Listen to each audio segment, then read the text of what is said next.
They called it beyond repair. But sometimes the broken thing isn't the machine. Sometimes it's the judgment of the people standing around it.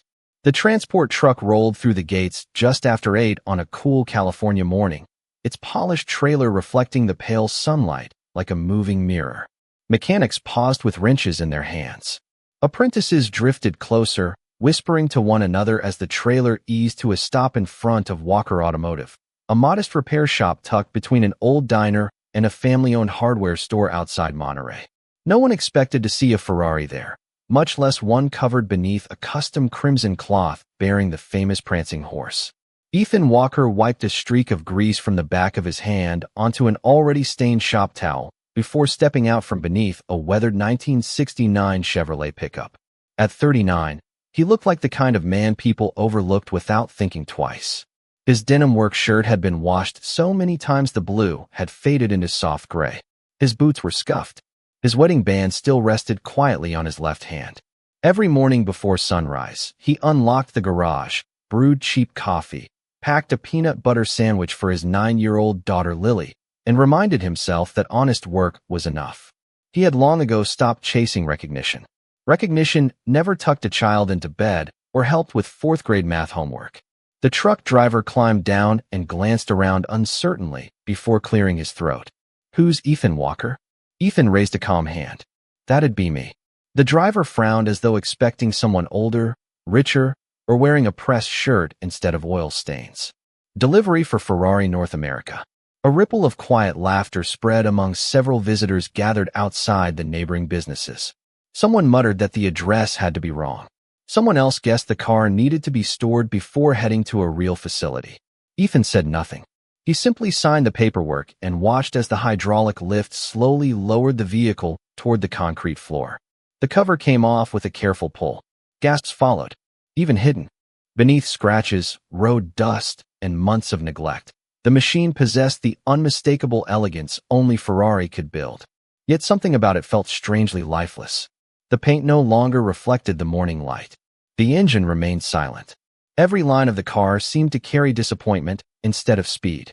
Another convoy arrived less than 10 minutes later. Black SUVs rolled into the lot with quiet precision.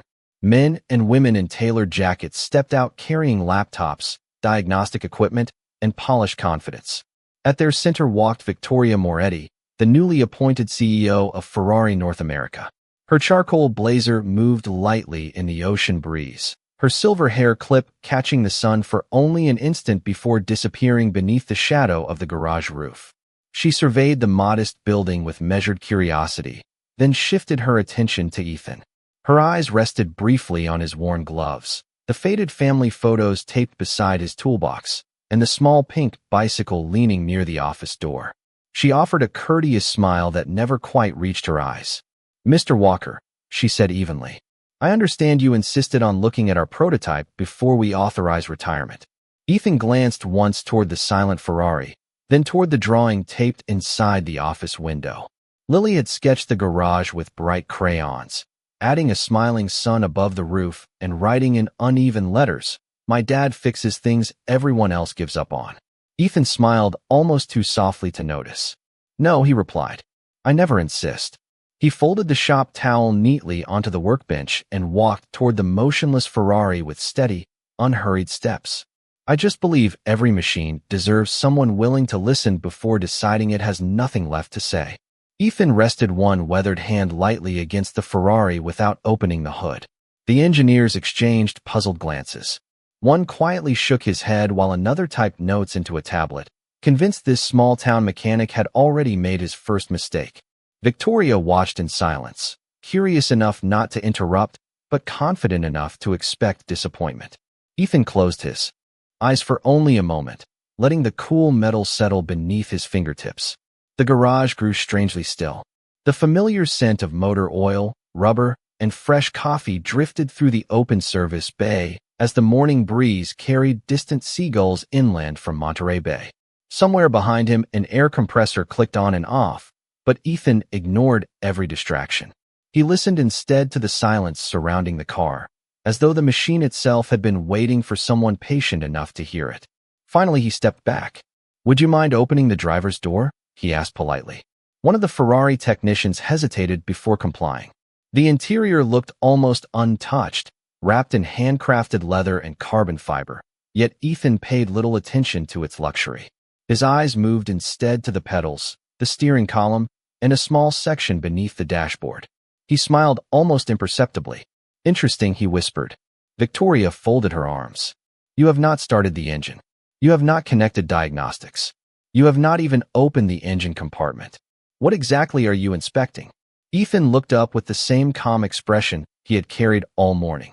"Habits." Several engineers frowned. One quietly laughed. "Cars do not have habits," he muttered. Ethan answered without irritation. "People do. They design them into every machine they build." Before anyone could respond, the sound of a bicycle bell rang outside. Lily coasted into the parking lot wearing a bright blue backpack almost as large as she was. She parked carefully beside the office, waved enthusiastically, and hurried toward her father carrying a small paper lunch bag. "You forgot your sandwich again," she said with a grin. Ethan accepted it with genuine gratitude. "Thank you, sweetheart." She noticed the red Ferrari immediately, her eyes widening. "Is that really a Ferrari?" Ethan nodded. "It is." She looked at Victoria and smiled politely. "My dad says every car has a story, even the ones people stop believing in." Victoria returned the smile before looking back at Ethan with renewed curiosity. "Does she always speak like that?" Ethan chuckled softly. "Only when she is telling the truth." Lily headed toward the office to begin her homework before school, leaving behind a quiet that somehow felt warmer than before. Victoria noticed family photographs lining the wall beside the workbench. One showed Ethan holding Lily as a toddler at the county fair. Another captured the three of them years earlier, his late wife laughing while flour covered all their hands during an afternoon of baking. None of the frames displayed awards, certificates, or newspaper clippings. There were only memories. Victoria had visited factories across Europe filled with trophies celebrating speed, innovation, and victory, yet this humble garage displayed none of them. Ethan finally reached for a flashlight, not to examine the engine, but to look beneath the driver's seat.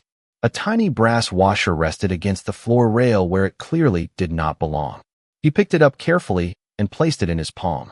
"Now," he said quietly, looking toward the assembled engineers, "I think we are finally ready to discover why everyone has been searching in the wrong place." The engineers gathered closer as Ethan held the tiny brass washer between two fingers. It looked ordinary, inexpensive, almost insignificant beside a machine worth more than most homes in the neighborhood. One technician gave a polite smile that barely concealed his skepticism. "That cannot possibly explain months of failed diagnostics," he said. Ethan nodded calmly. "It does not explain everything. It explains where everyone stopped asking the right questions." He placed the washer on a clean white shop towel and walked slowly around the Ferrari, studying every panel with the patience of a man reading the final chapter of a familiar book. Victoria followed a few steps behind, saying nothing. She had spent years leading engineers whose brilliance filled conference rooms with complicated presentations and technical language. Yet this quiet mechanic seemed interested only in observation. He crouched beside the rear wheel, running a flashlight across the suspension before standing again without touching a single wrench.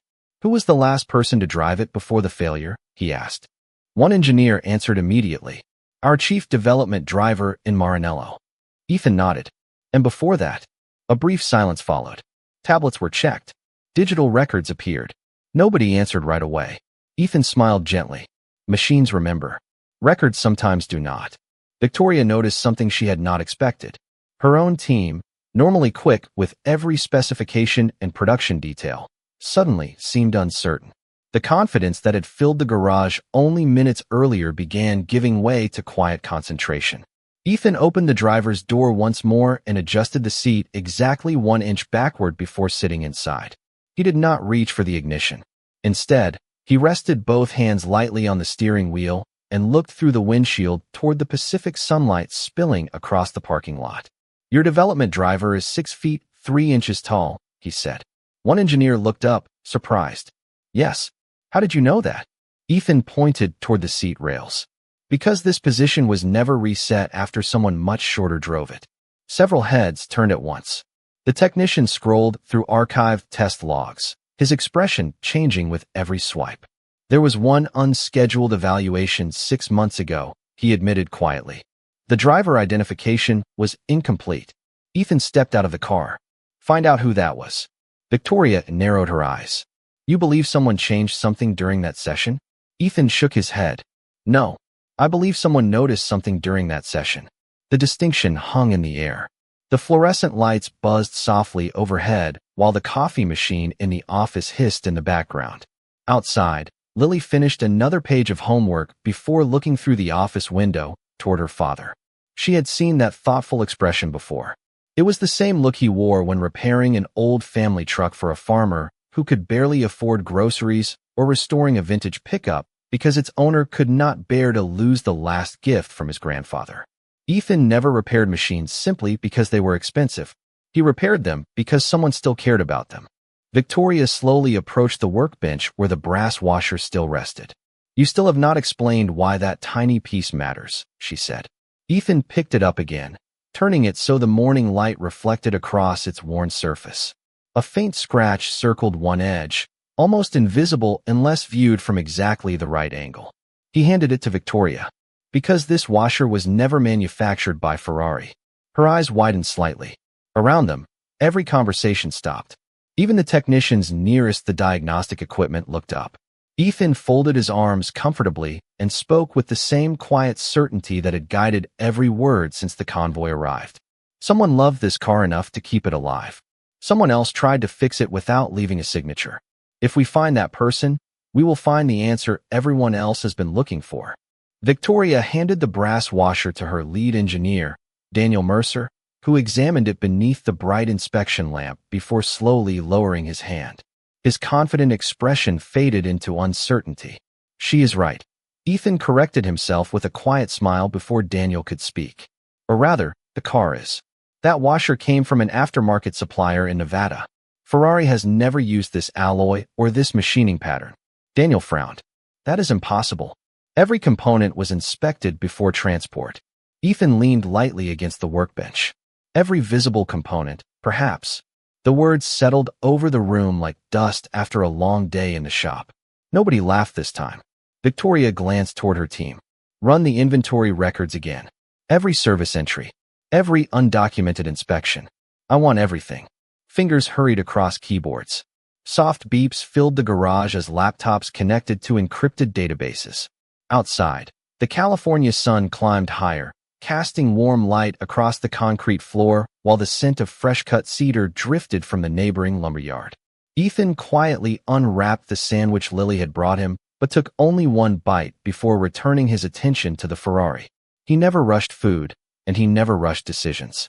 Years of raising Lily alone had taught him that patience solved more problems than panic ever could. Daniel looked up from his computer. There was one unofficial maintenance stop during private transportation outside Medina. The report was never completed. Victoria narrowed her eyes. Who authorized it? Daniel hesitated. There is no authorization listed. Another engineer spoke up. Perhaps someone made an honest mistake. Ethan shook his head gently. People forget paperwork. They rarely forget craftsmanship. He picked up a mechanic's creeper and slid beneath the Ferrari without another word. The entire room instinctively stepped closer.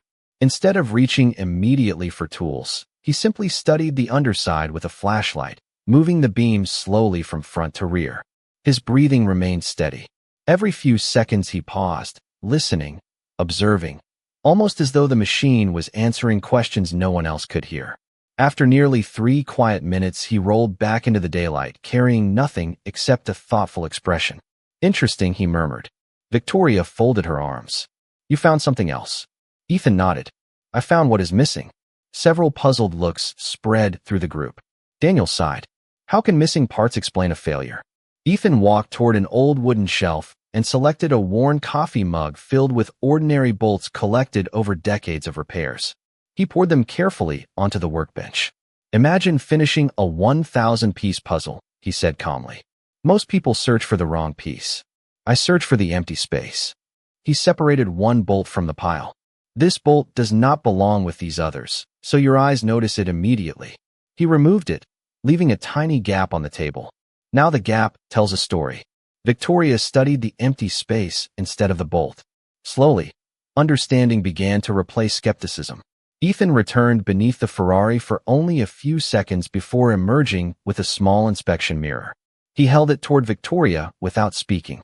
Reflected deep inside the engine bay was a mounting bracket with two clean bolt holes where something had clearly once been attached. There were no broken edges, no damage. Only careful removal. Victoria whispered almost to herself. Someone intentionally took something out. Ethan nodded, not to hide a failure. He looked toward Lily, who smiled proudly through the office window before returning to her homework. Then he turned back to the silent Ferrari and met Victoria's eyes with calm certainty. Someone removed the one piece they believed would protect the rest of the car until the right person finally asked why it was gone instead of assuming it had simply disappeared. Daniel carefully compared the inspection photographs with the live image reflected in Ethan's mirror, and the color slowly drained from his face. The bracket was not damaged, he admitted quietly. It was removed with precision. Victoria took a slow breath before asking the question no one else seemed willing to ask. Can you tell what belonged there?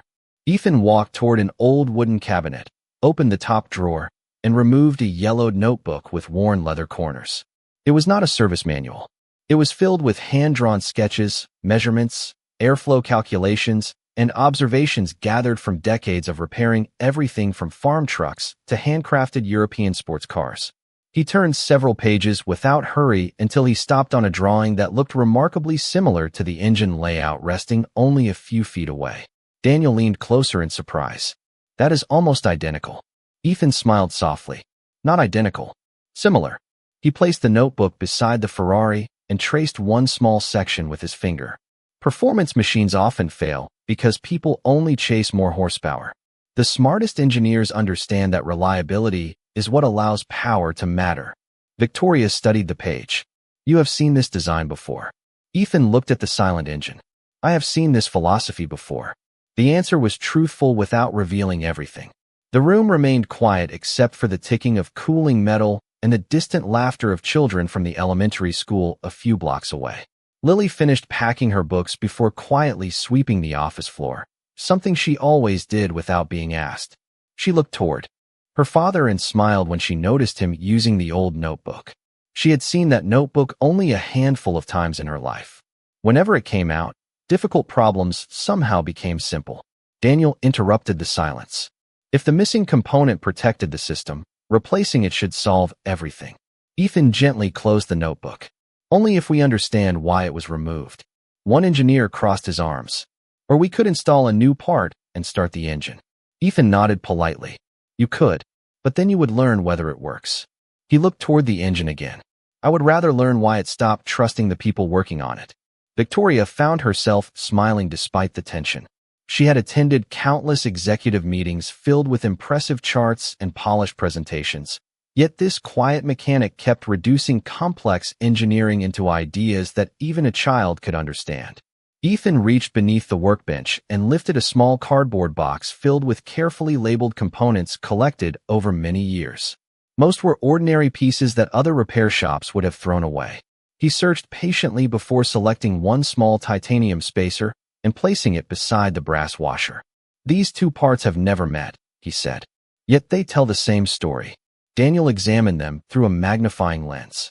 After several long seconds, his eyebrows lifted. The wear patterns match. Ethan nodded.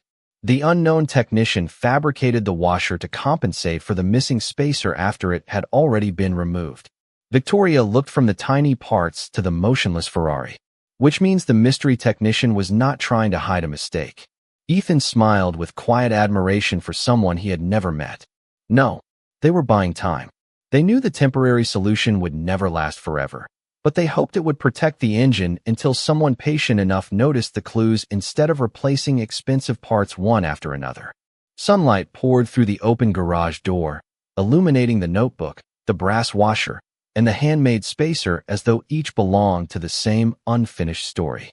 Ethan carefully picked up his favorite socket wrench, walked toward the Ferrari for the first time with a tool in his hand, and said in a calm voice that made every engineer instinctively stop typing. Now that I understand the person who touched this car before me, I finally know where to begin. Every conversation faded into the background as Ethan rolled the tool cart beside the Ferrari. There was no dramatic announcement and no attempt to impress anyone watching. He simply placed each wrench in perfect order, laid a clean cotton cloth across the front fender, and took one slow breath before opening the engine compartment for the first time. The polished hardware reflected the afternoon light, but Ethan looked beyond the shine. He studied the spaces between the components, following wire routing, coolant lines, and mounting points with calm, deliberate movements. Daniel stepped closer with a diagnostic scanner in his hand. "Would you like me to connect the system now?" Ethan smiled politely. "In a few minutes." Daniel hesitated. "The computer can tell us where the fault is." Ethan gently tightened one small fastener that had not been touched in months. "The computer can tell us where the symptoms appear. That is not always where the problem begins." Victoria remained silent, watching every movement. She noticed that Ethan never forced a single bolt and never hurried to prove a point. Each adjustment was measured, almost respectful, as though he believed the machine deserved patience rather than pressure. Lily quietly carried 2 paper cups of coffee from the office. She handed one to Victoria with both hands. "My dad forgets to drink his when he is thinking," she whispered. Victoria accepted the cup with a grateful smile. "Does he always work this way?" Lily nodded. "He says rushing is expensive." Ethan finally reached the empty mounting bracket and carefully cleaned the surface with a soft cloth before taking the titanium spacer from the workbench. He did not install it immediately. Instead, he measured the distance between the mounting points twice with an old mechanical caliper that looked older than many of the engineers standing nearby. One technician could not hide his curiosity. Why not use the digital gauge? Ethan looked up briefly. Because this one never asks for batteries. Quiet laughter spread across the garage, easing the tension for the first time all day. Even Daniel smiled. Ethan placed the spacer into position, aligned it carefully, and secured it with steady hands. The brass washer remained on the workbench. "You are not putting that back?" Victoria asked. Ethan shook his head. It served its purpose with honor. Temporary solutions deserve gratitude, but they should not become permanent habits. Victoria looked thoughtfully at the small washer resting beneath the sunlight. Somehow the sentence felt larger than the repair itself. Ethan closed the engine compartment halfway before finally accepting the diagnostic scanner from Daniel. Numbers streamed across the display. Sensors synchronized. Modules awakened one by one. Several warning indicators that had remained red for months quietly disappeared. Daniel stared at the screen in disbelief. "That is impossible," he whispered. "We have not even started the engine." Ethan looked at the live data without excitement. The engine was never asking to be started first. It was asking to be understood. The garage became almost completely silent except for the soft hum of electronic systems completing their checks. Victoria slowly stepped beside Ethan and lowered her voice. "How did you know where to look before opening the hood?" Ethan rested one hand lightly on the fender. His answer came without pride and without hesitation. "Because every great engineer leaves behind fingerprints that cannot be seen. They leave them in their decisions." At that exact moment, Daniel's tablet chimed with an archived engineering file that had just been recovered from Ferrari's secure database. The author field, hidden for years by an incomplete migration, suddenly appeared on the screen. Every engineer leaned closer. Victoria read the single unfamiliar name aloud, and Ethan's calm expression changed ever so slightly, as though he recognized someone he had not thought about in a very long time. Victoria continued staring at the recovered engineering record as though the letters might rearrange themselves into a different answer. The name on the screen belonged to Adrian Cross, a quiet systems engineer who had retired unexpectedly nearly 8 years earlier. Daniel looked confused. "I have reviewed his archived work before. He was respected, but nothing in his personnel file suggests he worked on this prototype." Victoria slowly scrolled through the recovered documents. Hidden beneath layers of outdated security permissions was a handwritten engineering note that had been scanned into the archive years before.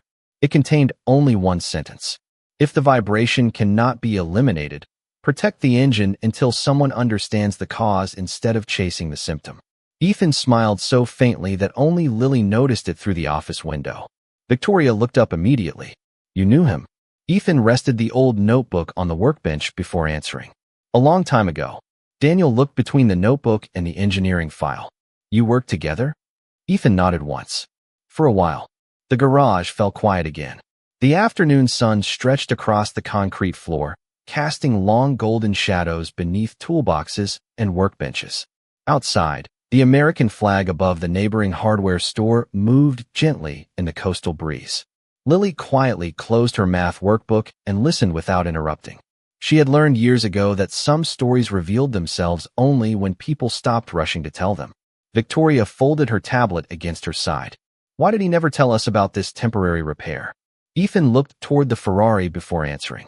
Because he was the kind of engineer who cared more about protecting people than protecting his reputation.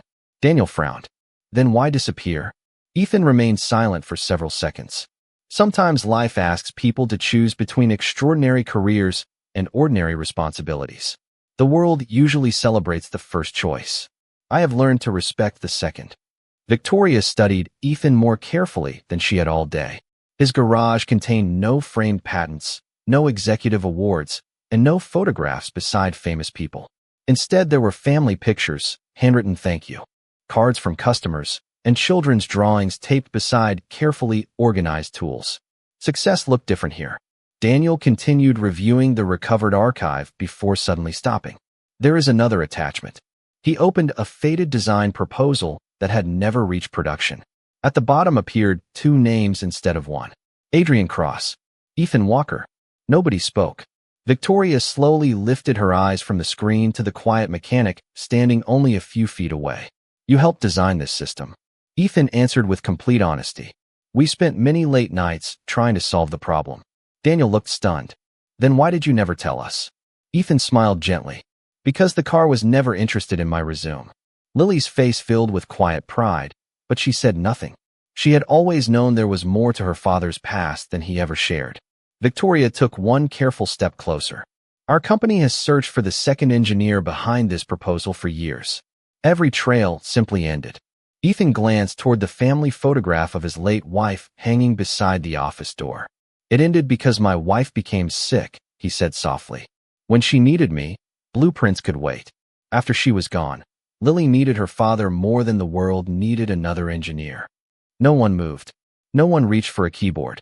Even the gentle humming of diagnostic equipment seemed distant now. The Ferrari was no longer the greatest mystery inside the garage. Victoria lowered the tablet with both hands, her voice almost a whisper. All this time, we came here searching for the person who could save the machine. Ethan looked toward Lily, who smiled back with quiet confidence. Then he turned to the silent Ferrari once more and answered with the same calm dignity that had guided every decision he made. I stopped trying to build the fastest cars years ago. I decided it was more important to raise the strongest little girl. The silence lingered long after Ethan finished speaking. Nobody hurried to fill it because some truths deserved room to breathe. Victoria slowly looked around the garage again, seeing details she had overlooked that morning. The faded toolbox with repaired handles. The shelves lined with carefully labeled parts that most repair shops would have discarded. The family photographs that had replaced trophies. She realized she had spent years measuring success by innovation, revenue, and recognition, while the man standing before her had measured it by promises kept. Daniel quietly cleared his throat. Mr. Walker, the archive proposal credits you with developing the stabilization concept that became the foundation for this entire platform. Ethan shrugged gently. Adrian improved it. Daniel shook his head. The engineering notes say both of you challenged each other until the design finally worked. Ethan smiled at the memory. That sounds like Adrian. Victoria opened another recovered document. It contained dozens of handwritten revisions, each page covered with notes, sketches, and questions rather than answers. One sentence near the bottom caught her attention. Great engineering begins with humility because machines always expose pride. She looked up. Did you write this? Ethan nodded. I probably did. Victoria folded the tablet and placed it on the workbench instead of holding it like a shield. We searched universities, laboratories, consulting firms, and competitors. We never imagined you would be here. Ethan looked around his small garage with quiet contentment. I was never lost. Lily stepped outside carrying a small watering can and began watering the flowers planted beside the office door. Bright yellow daisies swayed gently in the afternoon breeze. One Ferrari engineer watched her with a puzzled smile. You grow flowers at an automotive shop? Lily answered before her father could speak. My mom liked flowers. Dad says people should always have one beautiful thing to look at while they are waiting. Several members of the Ferrari team exchanged thoughtful glances. The garage suddenly felt less like a business and more like a home built on kindness. Victoria took a slow breath before speaking again. Ethan, Ferrari would like to invite you back. We have research facilities, advanced laboratories, and every resource you could imagine. You could lead projects that shape the future of performance engineering. Daniel nodded enthusiastically. There are hundreds of engineers who would gladly work under you. Ethan listened respectfully without interrupting. When Victoria finished, he glanced at the old wall clock above the office door. The hands pointed toward 3:30 in the afternoon. He quietly wiped his hands with the familiar shop towel before hanging it neatly on its hook. I appreciate the offer, he said warmly. More than you know. Victoria waited, sensing another sentence was coming. Ethan smiled toward Lily as she carefully returned the watering can to its place beside the flowers. But school lets out at 3:45. Every afternoon she looks for my truck at the pickup line. His voice remained calm, but every word carried quiet certainty. I missed enough moments while chasing ambitious dreams when I was younger. I promised myself I would never make my daughter wonder whether work mattered more than she did. No one argued. No one tried to persuade him.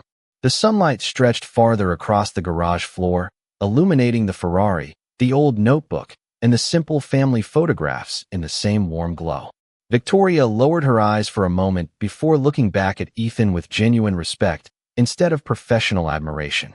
For the first time today, she said softly, I think I finally understand what success really looks like. Ethan reached for the driver's door handle, settled comfortably behind the wheel, and rested one hand on the ignition. He looked through the windshield as though greeting an old friend, then smiled almost imperceptibly. Now, he said in a calm voice that instantly captured every ear inside the garage. Let us see if this car has been waiting all these years for understanding instead of another repair. The garage became so quiet that everyone could hear the gentle click of Ethan turning the key. There was no dramatic flourish, no anxious expression, and no rush to touch another tool. The electronic systems awakened one by one, followed by a brief pause that seemed to stretch across the entire room. Then the engine came to life with a deep, smooth note that filled the garage without strain. It did not roar in celebration. It simply breathed the way it had been designed to breathe from the very beginning. Daniel stared at the live diagnostic screen as rows of warning messages disappeared one after another until every indicator turned green. He refreshed the system twice before lowering the tablet in disbelief. Everything is within specification, he whispered. Another engineer checked the vibration sensors. The instability is gone. A third reviewed the thermal readings. Operating temperatures are perfect. Nobody applauded. Nobody cheered. They simply stood in respectful silence, because there are moments when noise only diminishes the truth. Ethan listened to the steady rhythm of the engine for several seconds before shutting it down just as gently as he had started it. He stepped out of the driver's seat, closed the door with care, and rested one hand lightly on the roof of the car. Welcome back, he said quietly, almost as though speaking to an old friend. Victoria felt an unexpected sting in her eyes. She had spent years leading one of the most admired automotive companies in the world, yet she had rarely witnessed someone treat a machine with such humility. She walked toward Ethan holding a small leather portfolio that one of her assistants had silently placed in her hands. Inside was an executive contract prepared before the convoy had even arrived, along with compensation figures, stock options, research authority, and every benefit Ferrari could offer. She looked at the documents for a long moment before closing the portfolio without opening it again. I came here believing I needed to recruit a remarkable engineer, she said softly. I am leaving grateful that I met a remarkable father. Ethan smiled with the same quiet warmth that had guided every conversation that day. Those are very different jobs. Victoria nodded. I know that now. Instead of presenting the contract, she asked one of her team members to bring a polished brass plaque from the lead vehicle. It had been intended for another purpose, but she requested a new inscription before anyone mounted it. An hour later, the plaque rested beside the entrance of Walker Automotive. It did not mention executive titles, patents, or achievements. It simply read, "Respect earned here." Beneath the words appeared the Ferrari emblem, offered not as ownership, but as gratitude. Neighbors wandered over to admire it. Customers arriving for ordinary oil changes smiled without fully understanding the story behind it. Lily traced the letters with one finger before slipping her small hand into her father's. "Does this mean we are famous?" she asked. Ethan looked at the plaque, then at the flowers beside the office door, and finally at his daughter. "No," he answered gently. "It means we should keep treating people the same way we did yesterday." As the sun settled toward the Pacific, Victoria watched Ethan lock the garage exactly as he always had. He picked up Lily's backpack, opened the passenger door of his old pickup truck, and waited until she climbed inside before walking around to the driver's seat. There were no cameras following him, no speeches waiting to be given, and no headlines that could measure what had happened inside that humble garage. The greatest restoration of the day had never been the Ferrari. It had been the quiet reminder that dignity outlasts recognition, that character is more valuable than applause, and that the strongest legacy a person can build is not found inside a boardroom or a blueprint, but in the heart of a child who learns every day what kindness, integrity, and second chances truly look like.